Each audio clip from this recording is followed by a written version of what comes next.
Hello नमस्ते प्रणाम हर हर महादेव। हम आप सबके भाई बानी दीपक दीपांशु। तो आप सभी के स्वागत बाटे हमारे यूट्यूब चैनल में दीपक दीपांशु राइटर में। तो रउआ लोग कैसन बानी? हमरा आशा ना पूरा विश्वास बा कि आप लोग एकदम सरस्वती माँ के कृपा से ठीक होखम और एकदम ठीक रहिया, मस्त रहिया, स्वस्थ रहिया, एकदम व्यस्त रहिया। तो आज भैया रउआ सब खातिर हम लेकर के आइल बानी एकदम जैसन रउआ सबके डिमांड रहेला टुनटुन भैया के अंदाज में रंगदारी गाना लेकर के आवे के। तो आज हम उहे एकदम गाना लेकर के आइल बानी, स्पेशल रंगदारी गाना। तर्ज बा हमारा जाति के डर से, नया कंपोज बा भैया। तो एकदम रउआ सब खातिर रउआ सबके डिमांड के जो वजह से हम एकदम टुनटुन भैया के अंदाज में रउआ सबके रंगदारी गाना लेकर के आइल बानी 2025। एकदम बहुत ही बढ़िया जबरदस्त गाना बाटे। तो एकदम डिबेट सॉन्ग बा, बहुत ही जबरदस्त गाना बा, लड़की लड़का दोनों बाटे। जहाँ दो बार बा, खुद आप लोग समझदार बने जो 2 बार गावे के बा। तो हमारा आशा ना पूरा विश्वास बा भैया कि वीडियो है गाना है मैटर के बदौलत आप सबके प्यार आशीर्वाद अपने भाई दीपक दीपांशु और इस चैनल दीपक दीपांशु राइटर का जरूर आप लोग देहब जा और जरूर मिली।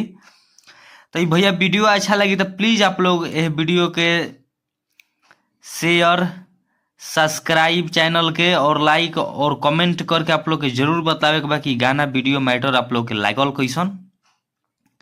अच्छा लगी तो आप लोग अपने दोस्त मित्र साथी के पास भी आप लोग जरूर यह वीडियो के शेयर करब जा। और जे भी भाई के हमरा से म्यूजिक बनवावे के हो कि पर्सनल गाना लिखवावे के हो कि भाई हमारे नंबर पे संपर्क कर सकताड़न। ये हमार नंबर बाटे, कॉल और व्हाट्सअप नंबर दोनों ये नंबर है।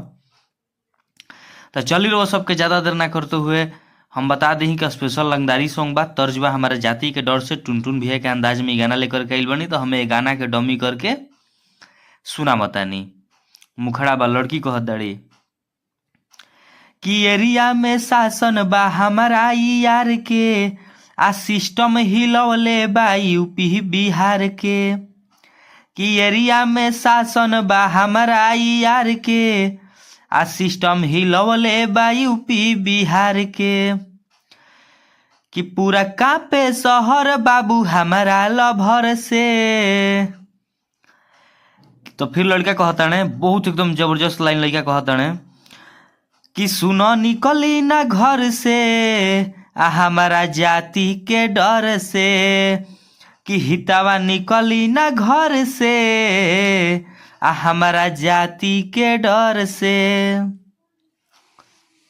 लड़का का लाइन रहा कि हितावा निकली ना घर से हमारा जाति के डर से। आ लड़की उ लड़का के बड़ाई करती है अपन लवर के, और लड़का अपन आवाज में अपना अंदाज में कहता रन कि सुनो उ निकली ना घर से हमारा जाति के डर से। तो आप लोग की गाना वीडियो मैटर कैसन लागल प्लीज आप लोग कमेंट करके जरूर बतलाइब जा।